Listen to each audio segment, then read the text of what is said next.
got your attention now, don't I? This is the Black Rifle Coffee Podcast. Prepare to get caffeinated.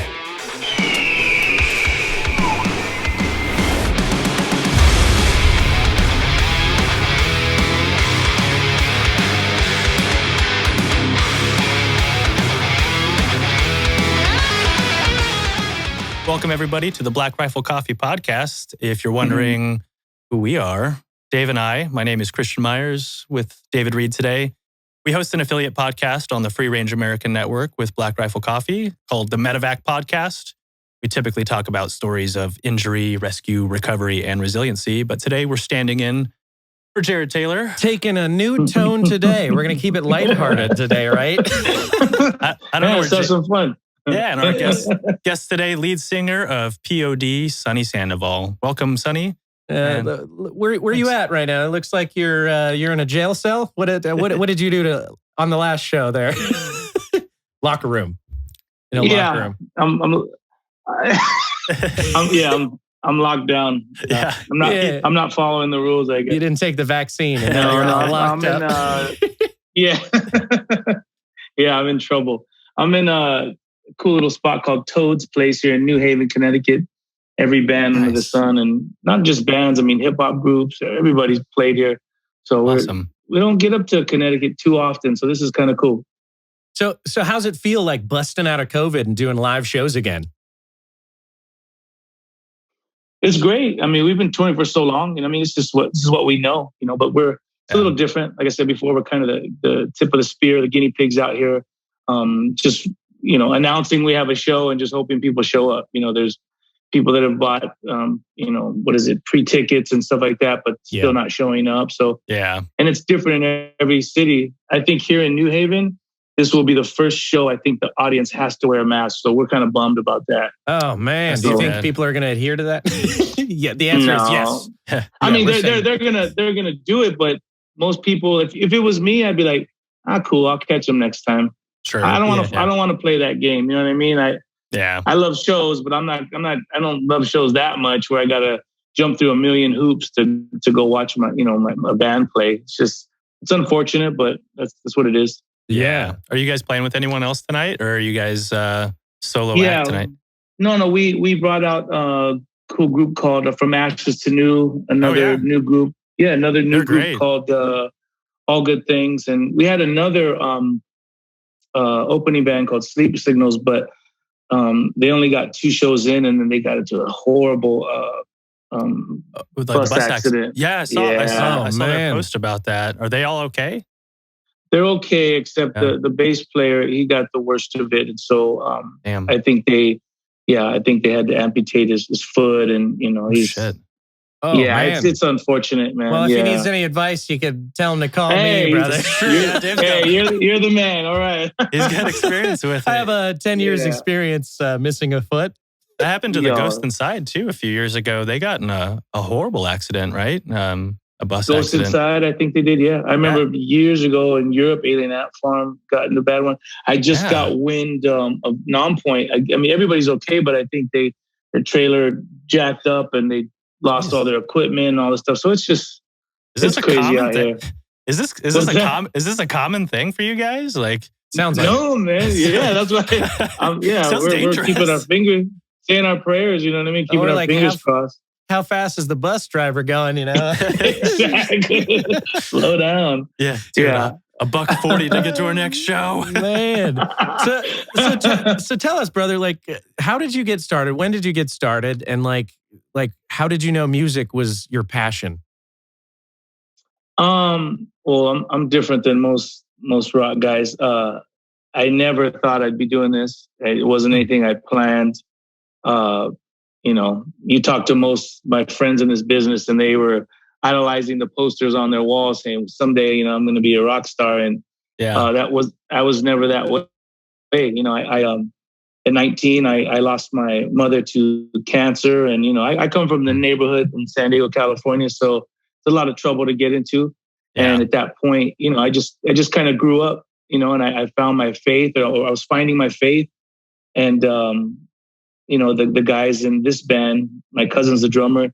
they had asked me if I wanted to just mess around, and I didn't know. I still don't know what I'm doing. I didn't know what I was doing then. I still don't know what I'm doing now. It just, it was just. I don't argue that point. I just figured, hey, man, I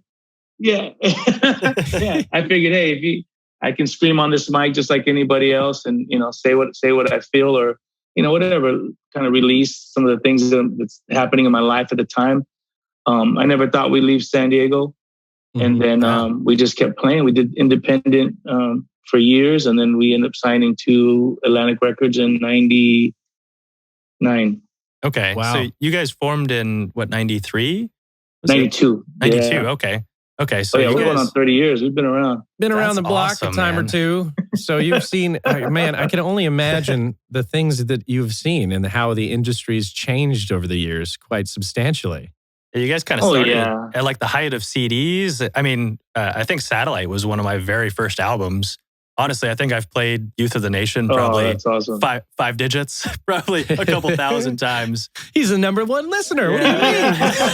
Dude, I grew up on your music, skateboarding in NorCal. We had a boombox. Yeah. No, I mean, we had a boombox out there with skateboarding to Satellite and Papa Roach. Yeah, I mean, that's I funny. grew up listening to you guys. Yeah. What's funny too is so we actually went to high school together. Awesome, yeah. We went to high school together. Okay. So I definitely heard him, had the boombox on his shoulder, a couple years ago. Yeah.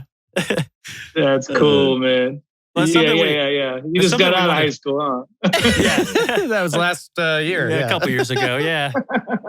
There's something we wanted to talk to you about, though. It's a topic that came up when we were discussing you guys earlier is Dave and I have known each other for like 16 years this year. So quite a bit of time, and we've like grown and evolved together.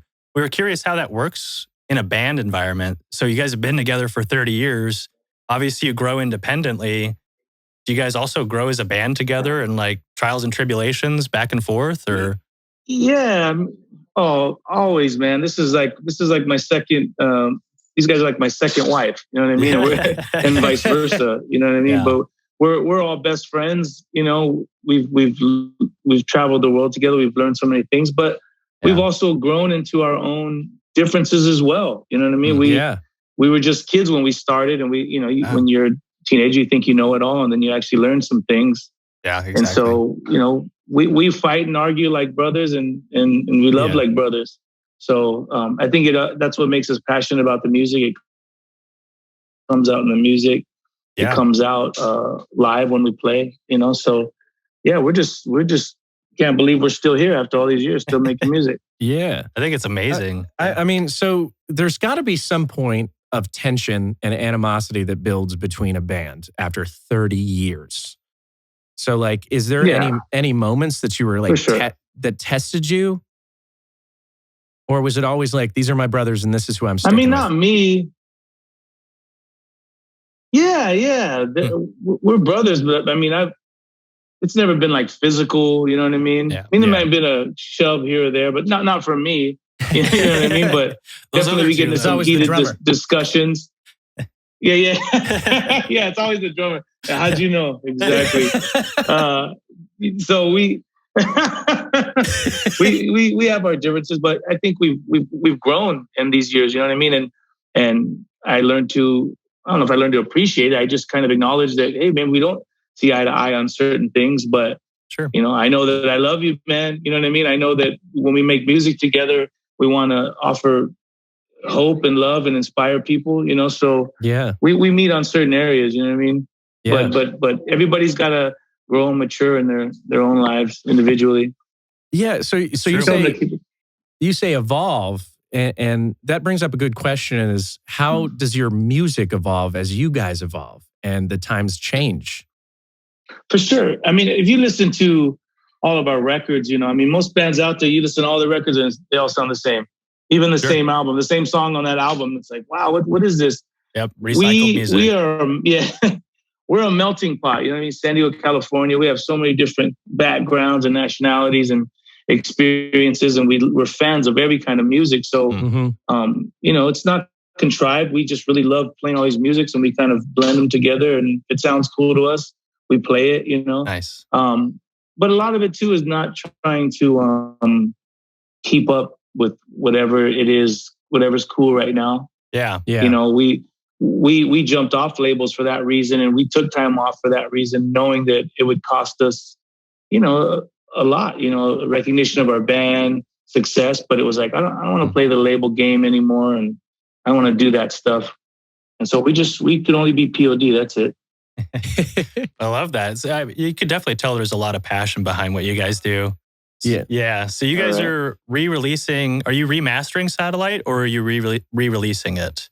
How does that work? We remastered it, and we're releasing. I think it just came out like today or yesterday. But it's a double disc, and you know, it's got a lot of demos and other songs we've done that didn't make the record, or live versions of certain things. So that's why we're out on the road right now. We're celebrating 20 years of Satellite. Yeah, that's awesome, man. So you guys are in Connecticut right now. Where are you making your way to next? I know you're coming to Texas October 2nd and 3rd here in San Antonio. But where are you guys headed next from Connecticut? And we just left Dallas and Houston. Oh, you're coming. Yeah, just left here. Coming tomorrow. Back. Tagging back and forth. Yeah, exactly. Yeah. Tour life. Maps all over the place. I think we hit New Hampshire tomorrow, and then I believe Baltimore the following day, and then New York, and down south through Florida. But so we ended off in San Diego, hometown, October 7th. Okay. Yeah. So you guys are in the full swing of things again. So let me ask you this. What did you and the band do with your, time off from touring? Like, do you guys focus on, remastering songs or working on new content, or what's the deal like during COVID, the lockdown? What were you guys doing? Oh, well, I remember when it first started, and they were like, "You guys are going to be locked down for 2 months at home," and I was just like, "Dude, thank God." I have no problem being home with my wife and kids. You know what I mean? We're gone so much. Yeah. Yeah. After 2 months happened, then it's like, okay, what's going on? But we're a working class band. We don't tour, you don't eat. No one buys records these days. We're not, these. When people think P.O.D. and the success, they think, "Oh, you guys must be loaded," and it's like it's not like that. We're just grinding through the business like a lot of bands. Yeah. So, but in order to through the pandemic and stuff, it's like you have to find ways to be creative. I was able to do solo, kind of a bunch of solo music at home. Okay. But mostly just be there with like I said, with my wife and my kids, which I'm always on makeup time anyway, so I appreciate that. Yeah, that makes sense. So that's a good point too. Is the industry's always changing, and you have to adapt or die essentially. So when you're not selling records anymore, what platform you get? You guys are obviously working through Spotify or iTunes and all that stuff. Like, how has that changed the industry over the span of your career? Well, in all honesty, that's screwed over the artist. If you're a big touring, you're a Metallica or something, you know what I mean? They make so much on touring, they don't need to sell another record. They don't care about that stuff. But that's where they're ripping off the artists, because you don't have to pay for music anymore. Yeah. Although even on Spotify, you have streaming and stuff like that. They're still making money off of advertisements, billions of dollars. But none of that is going to the artist, or a fraction of a fraction. So we see none of that. Yeah, like a ninth of a penny per stream or something. We see that, if that, bro. That's how bad it is. It's really crazy. I'm surprised that it's not like headline news how much they rip off artists, and so there's no desire to even. Not desire, but it's like, why put out new music? You know what I mean? But you have to put out new music so that you keep touring it. So you can stay relevant. So that's that's the hope, is that one day they figure it out and then they pay back all the artists, because every year we get like a Spotify spins or streams, and we have like, hundreds and hundreds of millions of spins, and it's like, well, then how come I ain't making money off it? Because I know they are. Yeah. So it's crooked. Yeah.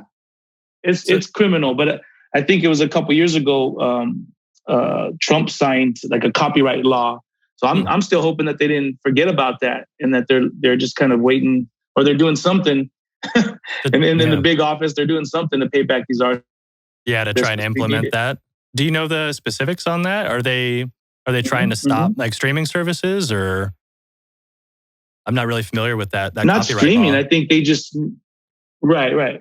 I think at this point that's just, they're going to stream it, but the money has to go to the artist because this music is our publishing. It is there's a copyright on our music, so how can you just give it away and not pay the artist? Yeah. That makes sense. I know I saw something about sampling becoming illegal recently. Like they're not allowed to sample music anymore the way that they were. Like I know a lot of hip hop and rap artists call it sampling when they're just using a chunk of somebody else's music in their own. Yeah. Has that affected you guys at all either? Or is that part of that? No, that doesn't affect us. But for a while there, you could only sample so many seconds or whatever. But that was all back in the days of P. Diddy and stuff like that, because they were just taking other people's music, same thing, and they were making. You had a little bass, not bass, a little whatever. You add some noise to it, and all of a sudden you have a beat. You know what I'm saying? So yeah. And you're not paying whoever wrote that song. So it's just difficult. I'm trying to move to get close to this Wi-Fi, man. No worries. No worries, man. Do whatever you need to do. Yeah. We want to see that beautiful face. Cool. Yeah. So I mean, the industry's always changing. So, I mean, how do you find a balance on the road? Like, it looks like you're in great shape, I can see those guns. Look at those. I can see them. And when you're in Texas, I'm working out with you, brother. We're going hard. Hey, I'm getting old and fat. You're like, it's just from here, nice, brother. just the arms. Yeah. So how do you find that balance? Like, yeah. I'm flexing. Yeah. Yeah. So, I mean, I've said this before, man. I mean, it really just comes from my faith. I don't identify with rock star or that kind of stuff. It's like I'm just Sonny from the neighborhood. You know what I mean? But I've been with my wife, 30 years. I'll be married 25 years this year. I got 3 beautiful kids. It's like that's my priority. Yeah. And I do things in the community. I do outreach, for young people, and that's what just keeps me balanced. I care about people, and I care about their soul and their physically, mentally, everything. You know what I mean? Their life, and we're living in crazy times. And so, being a man of faith, I don't preach at anybody. I don't tell anybody how to live their lives. I just know that my life has been changed for the better. And coming from bad circumstances, and just knowing that I believe God loves us and He has a plan for us. And so, I balance that through out here too. This is the real world. Out here, this is where you actually live your faith. Yeah, exactly. not getting caught up in the mix, Yeah, well, that's a big influence for you guys. I mean, you guys, do you consider yourself a Christian band? I know you guys have Christian influences and religious influences. Yeah. How does that tie into your? We've never said that. I think we were just. Yeah. We've never said that. Like, hey, we're a Christian band. It was. I think just earlier, and our lyrics were just kind of so in your face, or they were so transparent that people just started to label us like that. But we never really welcomed that title, just because I didn't know there was Christian bands or Christian music. You know what I mean? To me, music is music, and never did I ever want to, pimp out my Jesus so that to sell records. It was. Because when we were making music, 30 years ago, it was never considered Christian music to Christians because it was too heavy, or we had tattoos, or so we were already ungodly. You hoodlum. Hoodlum. Yeah. We haven't, we're not trying to please Christians. It's like we just make music for anybody who'll listen. But if you want to sit down and ask me about my faith, or you want to talk spiritual or God, like, dude, let's go for it. You know what I'm saying? Sure. Yeah, I think that's an important tone that you guys are putting out there too. It's not in your face, and it's not like you're preaching at all. But it's your life, right? And that's got to be some of the derivative of your stories that you sing about. Yeah. For sure. For sure. I mean, we always write for the moment. You know, I mean, we have dark records, and we go through dark times. You know, I mean, there's other times you write a record where things are pretty cool. You know what I mean? You might write a poppier sounding song or happier song. You know what I mean?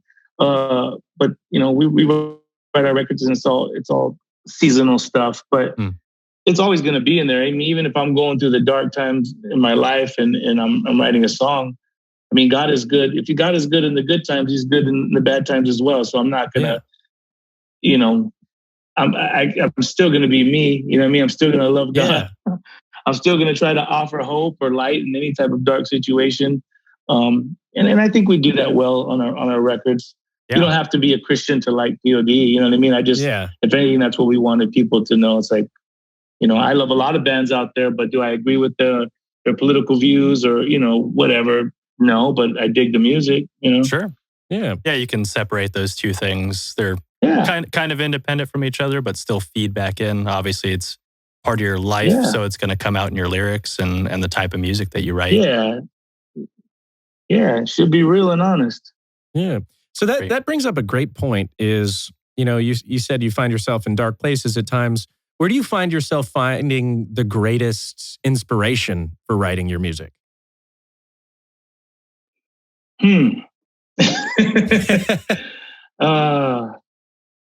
Man, I guess just like I said, we always kind of write for the moment, but I need to be surrounded by good things. Like like obviously my wife and my kids. I put myself into a lot of community stuff and outreach stuff. I like to see good things happen. You know what I mean? Like, obviously we play a rock show and everybody loves it and stuff, but you know, or you talk to people afterwards and they're like, man, you guys rock, or I love you guys. And that's cool. But then you talk to the next person and he's like, dude, I was going to kill myself and Alive came on the radio. So there's a difference there. You know what I mean? There's a difference. You're making an impact. Yeah, absolutely. You know? Yeah. And that's what's inspiring. I mean, I don't need anybody to, you know, to build my ego anymore or tell me this or that. But when the music means something, that's when it's real. Yeah. Yeah. So on that topic, I'm curious, just to dive in a little bit deeper. Youth of the Nation is probably by and far one of your top songs. Do those lyrics come from real experiences you guys have had? I mean, you guys touch on some pretty heavy topics. I know it's an older song, but I'm curious where that stems from, talking about, you know, young children or teenage years, people in that age range taking their own lives or shooting up schools or things along those lines. It's a pretty touchy subject. Right.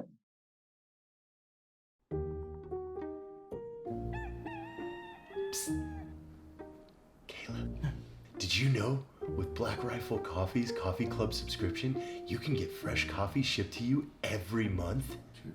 What? You don't even have to go to the store. Whoa. You don't even have to leave your bed. What? Wow. How did you get in here? You might want to go ahead and join the Black Rifle Coffee Club subscription before one of these guys shows up at your place.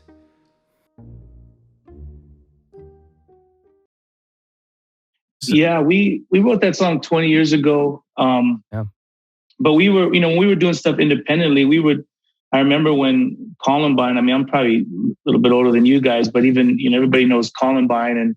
And I remember we did like the kids of that school had organized like a healing show and stuff like that. And we played that. And so we were very familiar with that story, what was going on. But when we were in San Diego writing Satellite, we were actually writing music, and we walked outside to take a break, get some coffee and stuff. And then we saw the ambulance and the helicopters and all that kind of stuff.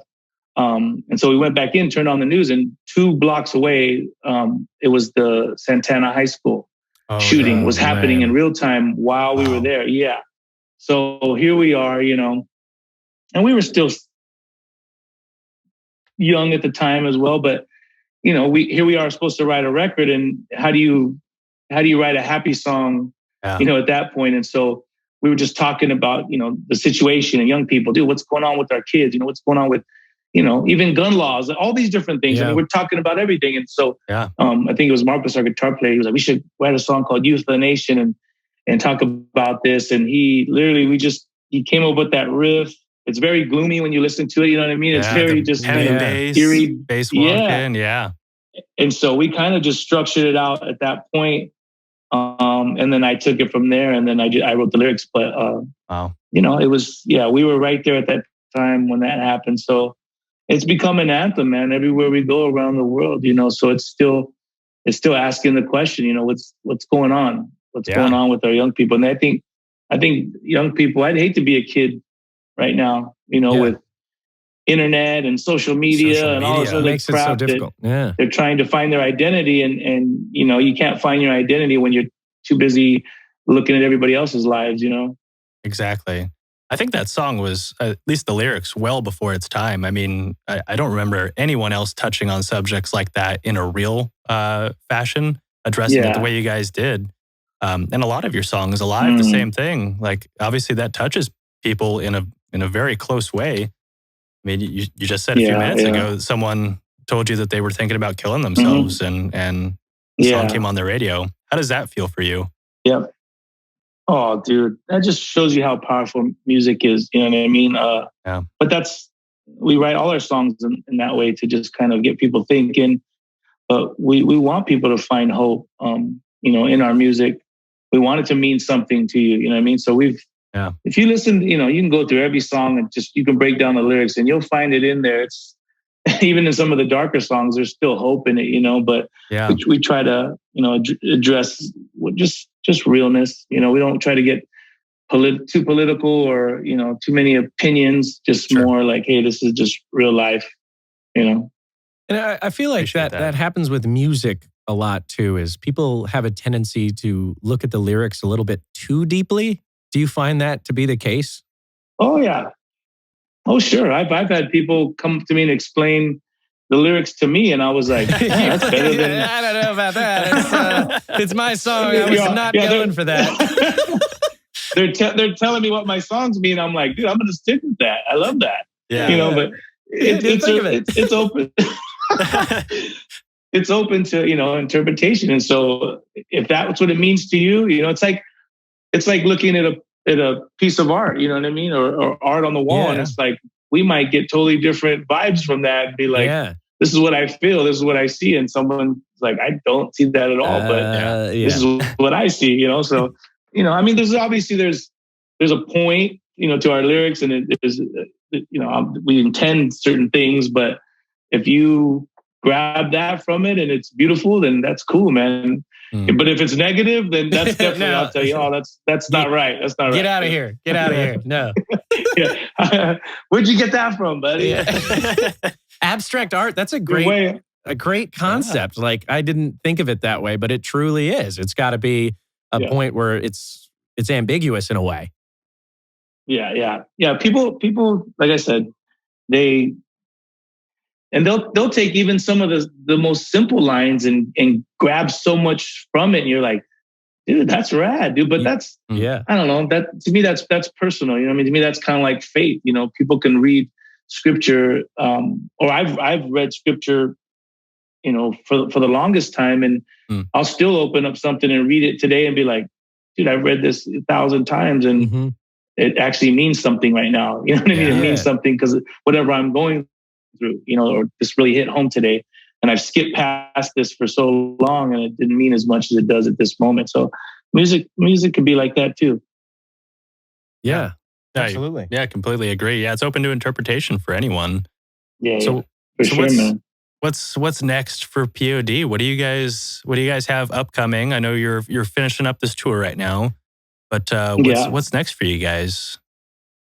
We're trying to finish off the rest of this month left happy and healthy.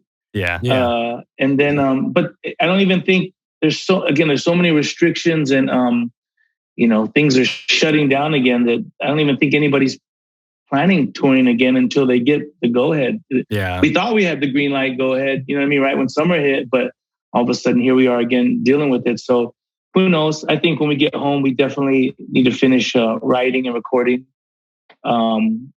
and we'll see, man. We'll see. We're just like everybody else, taking it day by day. Yeah, I know, day by day, literally. What's the next thing on the world stage? You know?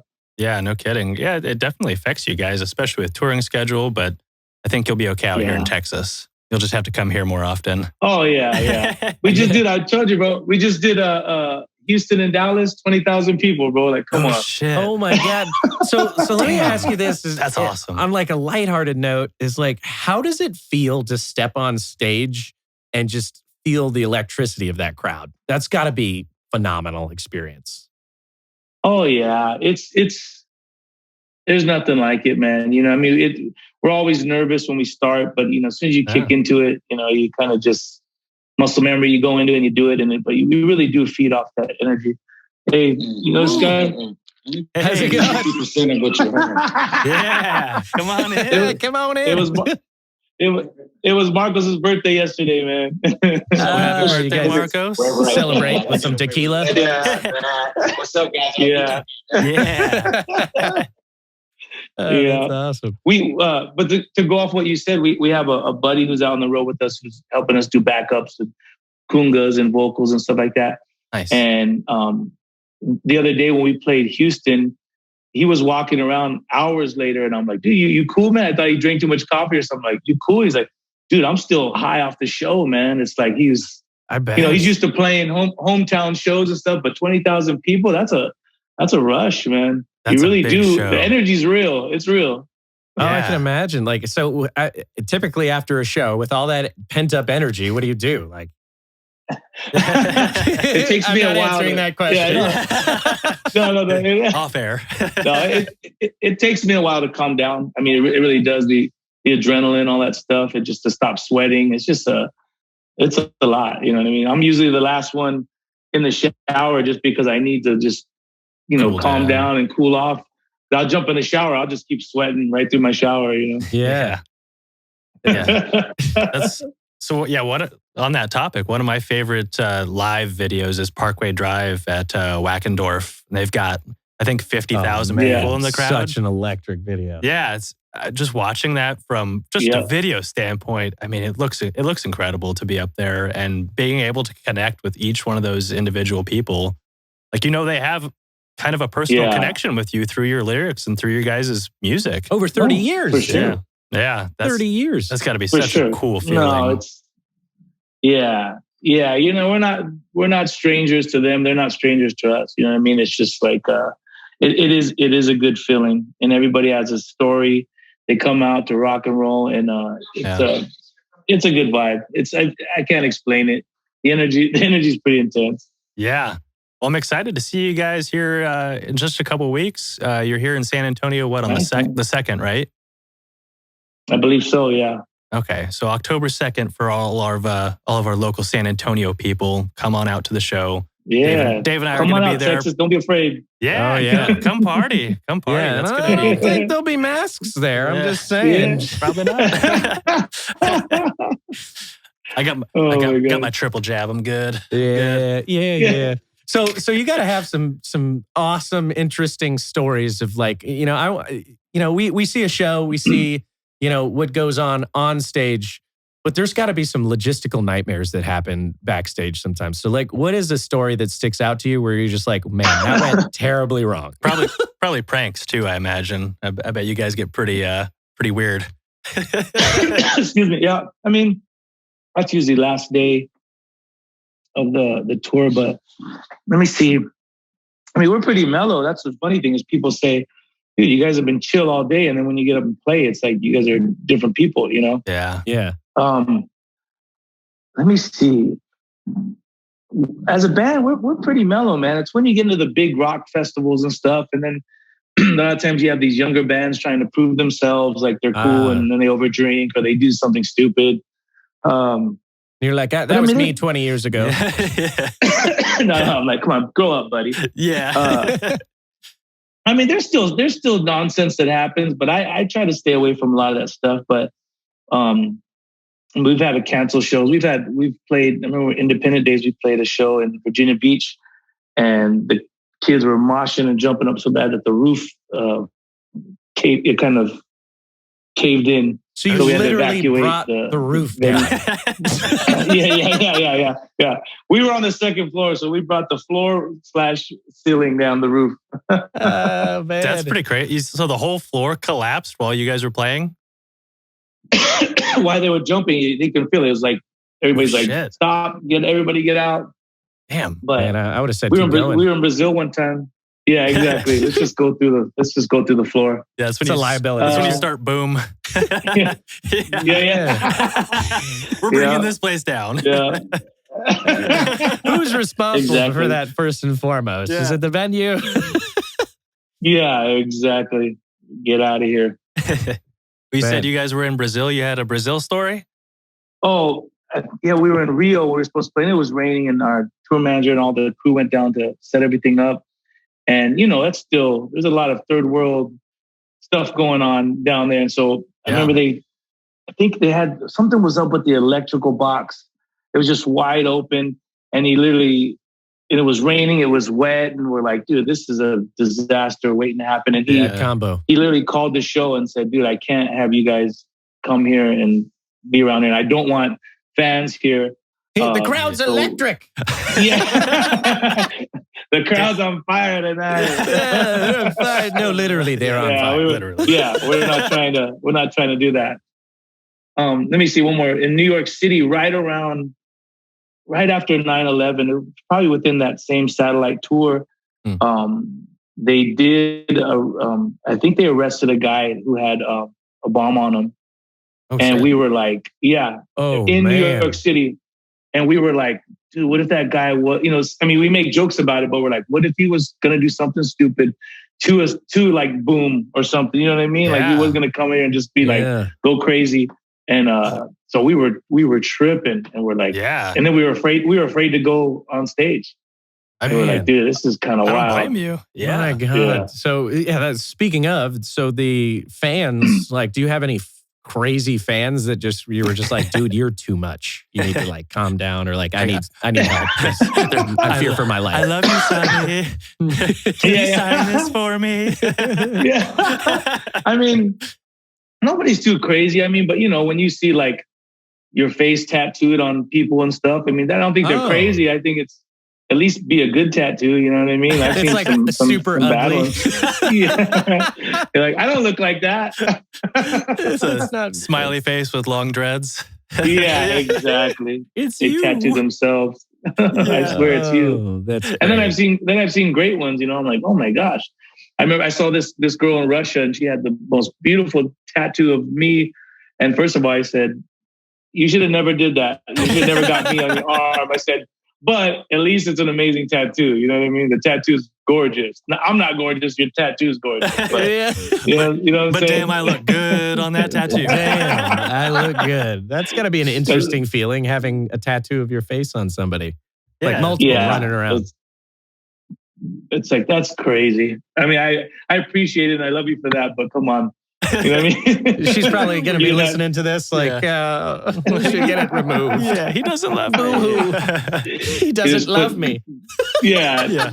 She just tattoos void on it, right? Big old letters. a big X through my face, Yeah, a big red X through it. He doesn't love me anymore.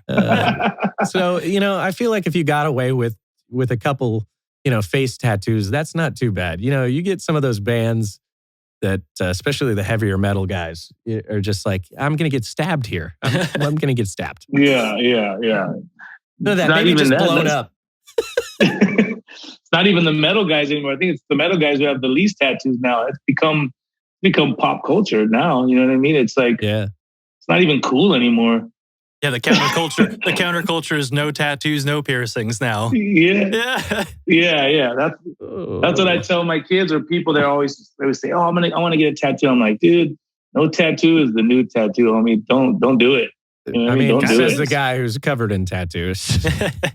Yeah, I did it when it was cool. I said, this was years ago. Yeah, I did it when it was cool. Exactly. When it was cool, dude. Exactly. Now, when you see like, Justin Bieber and Post Malone and all these, whatever, these what's going on with that? Artists. I mean, their tattoo their face. It's like, come on. We should know better than face tattoos at this point in time, right? I mean, I don't know, but I want a tattoo of my face on my face, but just slightly to the left. Just a little offset. Double vision. Why are you blurry? I'm going to shave my head and put my face on the back of my head just so I could watch who's coming at me. That's pretty much what's going on in today's society. So you mentioned that you do a lot of charitable work, and work for the community, and you get out there. What kind of stuff are you doing on that note?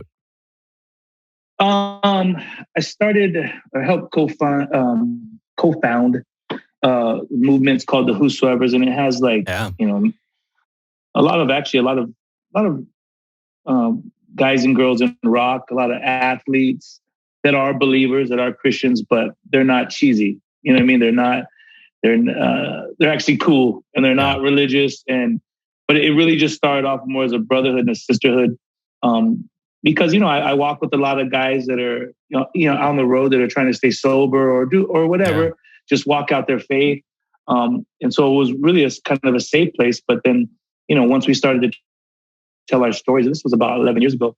It just kind of became a thing. Young people, they're going to listen to someone like Brian Head Welch from Korn, longer than they will their youth pastor or some guy in a suit that's telling them how to live their life. You know what I mean? But we just started sharing our stories. And so that happened, the Whosoevers. And then I just recently started Sonny Sandoval's Youth of the Nation Foundation. And nice. My long-term goal is to get a building, more like a safe haven for young people to come through, from the neighborhood.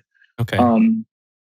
We'll teach them art and music and have just a recording studio, a skate park, all this stuff in there. Yeah. Almost like a club. It's going to be a no nonsense club. It's going to be so cool that you can't come and act like a fool. It's going to be a privilege. No tattoos.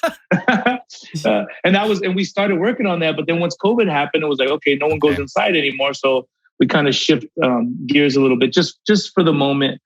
And we're still building, but we're able to contribute to a lot of different things that are going on that involve young people. But eventually, that'll be the goal in my neighborhood.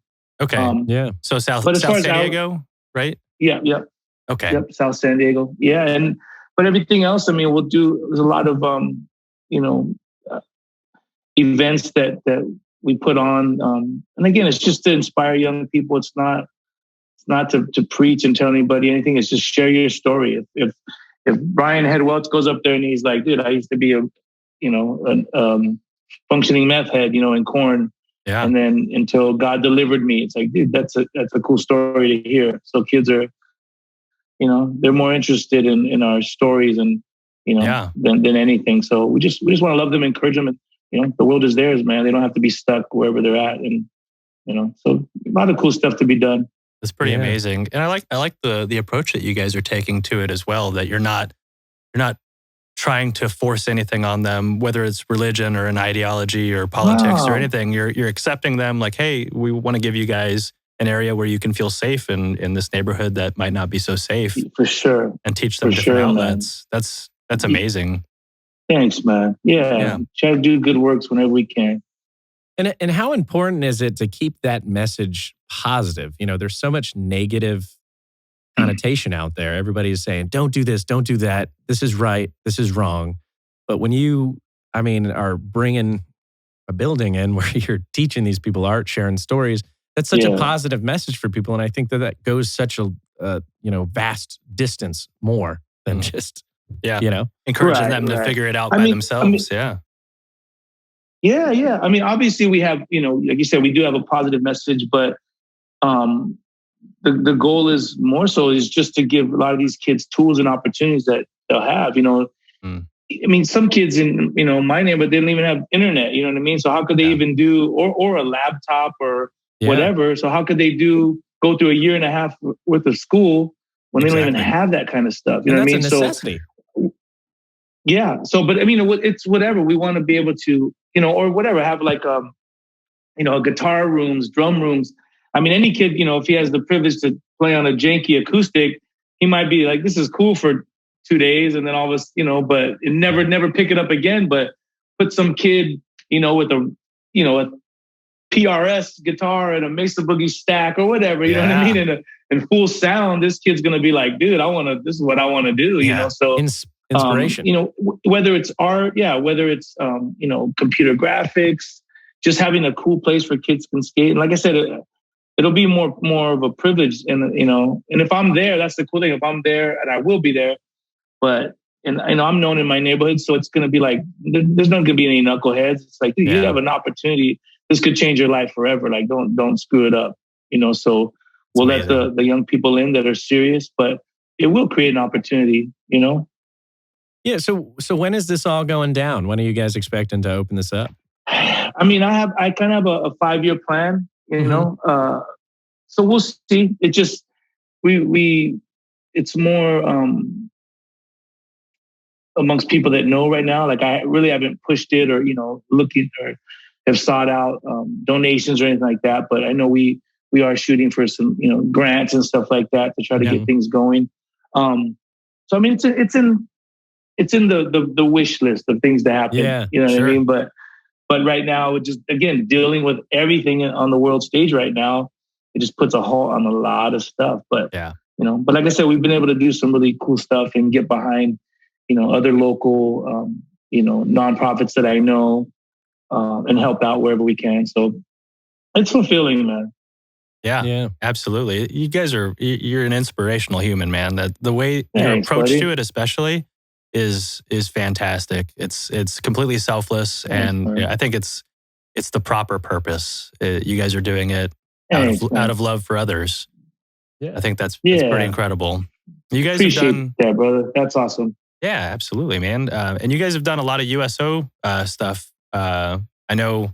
I've got a story offline that I'll tell you. It's kind of funny about you guys at a USO tour. I'll have to tell you offline. It's pretty funny.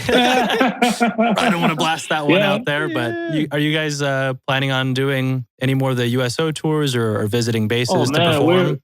We are open and ready anytime. Actually, during the whole lockdown and COVID, we were saying, okay, why don't get us more USO shows? Like, let's go hang out, like, but they just wouldn't do it. So I think the last one we did was right at the end of 2019. We actually went over to Abu Dhabi for a few days. Yeah, but we've been to Japan, we've been to Korea, a lot of stuff in the States. But we got love for the military, and they got love for us too. So when they bring us on, they know our music's clean. You know what I mean? Because a lot of times you're not just playing for we've been on bases where it's not. It's like families. The soldiers, it's all families. Dude. Like, it's like a private party. And we're like, dude, this is cool. So we got to do that in 2019 as well, with all through England and Germany, which was really, really cool. And they love it, man. They, it's like some American music coming through. Yeah, absolutely. And they appreciate it, man. It's insane. Yeah, we absolutely appreciate it. I mean, I saw Five Finger Death Punch live during a USO tour while we were deployed. I mean, it was pretty damn cool watching these guys. Oh, dude. Yeah, I only got to see a couple minutes of it, but watching them show up in Afghanistan, it's like, that's pretty damn cool. That's rad, dude. And we not only do we go and play, though, we actually, we take time to kind of go and check out everybody, whether it's the different units or what are they doing.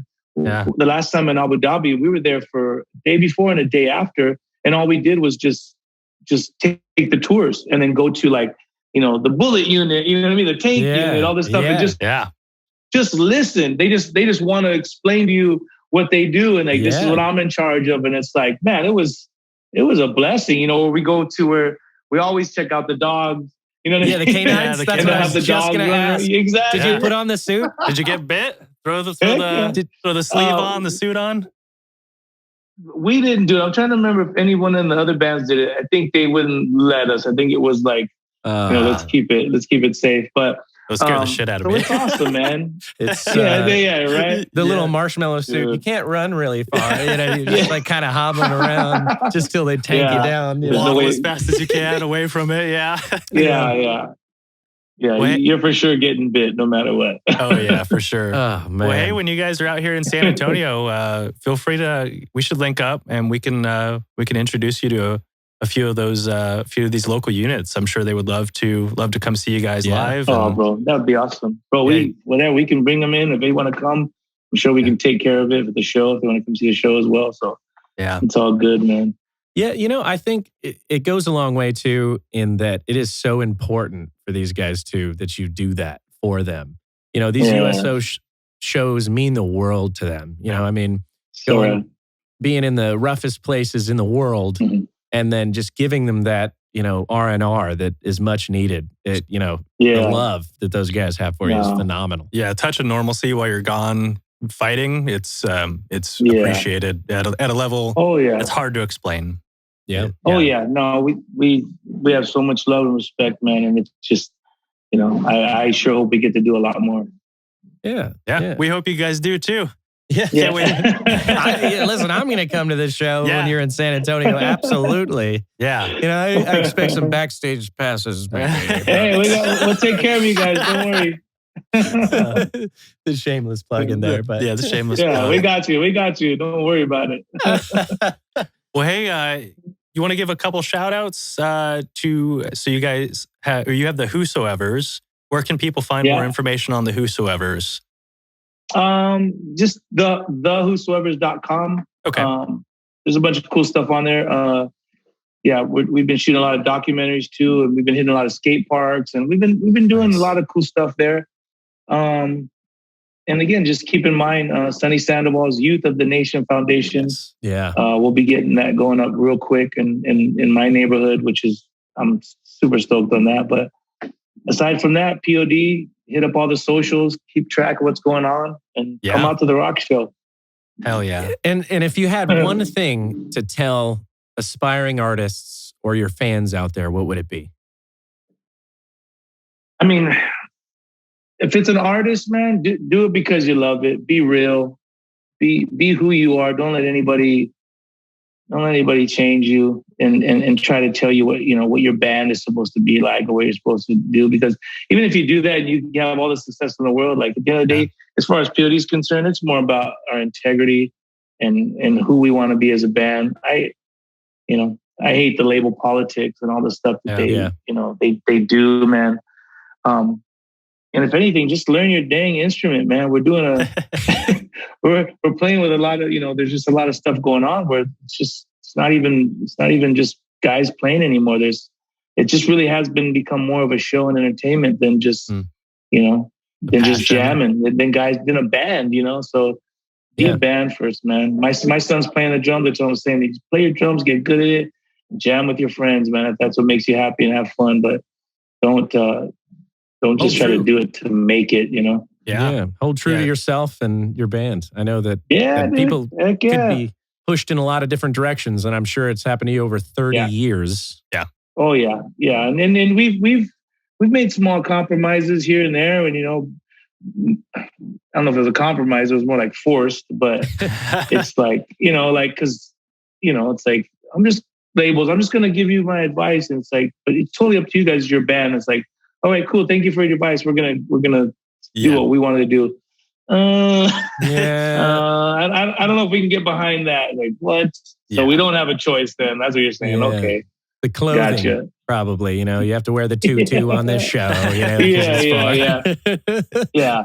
Makeup's in again. You know what I mean? All this stuff's in again, and we're like, nah, we can't do it, man. I'm just not going to do it. It's not going to do it. You guys are holding true, and I appreciate that. That's thanks, brother. It's a real counterculture move. I appreciate that. Yeah. Fight the power. That's right. It's really fantastic to see what you all are doing offline too, helping the community, helping veterans. The youth of our nation, literally. Yes. Looking forward to seeing that come to fruition for sure. Yeah. Thanks, brother. Appreciate that, man. Well, Sonny, thank you very much for your time today. If you guys want to find Sonny, you can find him at all the links below in the description, and we're going to tag him in pretty much everything. Dude, all right. It was awesome meeting you. Fantastic. You too, fellas. You're an icon, you guys are great. You're a an rock star, icon. brother. You're literally a rock star, but not a rock star. but not. You know? But not. Yeah. All right, Appreciate brother. you guys, man. Yeah, thanks See again, you man. soon. Thanks for coming on. Yeah, man. see you in a couple of Okay, weeks. guys.